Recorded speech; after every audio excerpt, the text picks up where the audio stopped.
आयोजन करण्याच्या प्रक्रियेचा एक हिस्सा तयार करण्याचं काम त्या उपक्रमाच्या माध्यमातून करत असतो। लक्षात घ्या, या बदलत्या काळामध्ये, बदलत्या जगामध्ये, नवनवीन तंत्रज्ञानाच्या युगामध्ये आता एआयचं युग आहे। एआयचं लक्षात घ्या।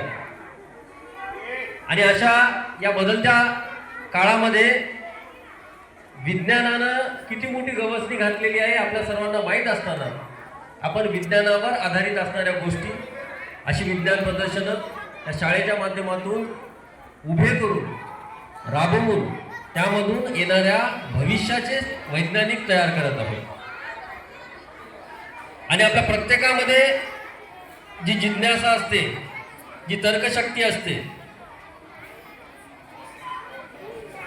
नवीन काहीतरी करण्याची उमेद असते, या अशा वेगवेगळ्या उपक्रमामधून आपल्याला करण्याची संधी उपलब्ध करून देण्याचा प्रयत्न आपली शाळा करत असते। लक्षात घ्या। आणि पहिली, दुसरी, तिसरी, चौथी हे विद्यार्थी लहान आहेत, परंतु मोठ्या मुलांकडे बघून, मोठ्या मुलांनी काय केले हे बघून येणाऱ्या काळामध्ये तीही तुमच्या पाऊल पुढावर, तुमच्या पावलावर पाऊल टाकून पुढे जाण्याचे काम करत आहे।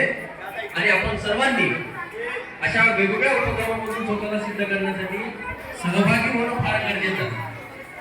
आजच्या या शाळेच्या राष्ट्रीय विज्ञान दिनाच्या या उपक्रमाच्या अंतर्गत या ठिकाणी मला बोलण्याची संधी दिलेली आहे, तेव्हा तुम्हा सर्वांना एक गोष्ट सांगू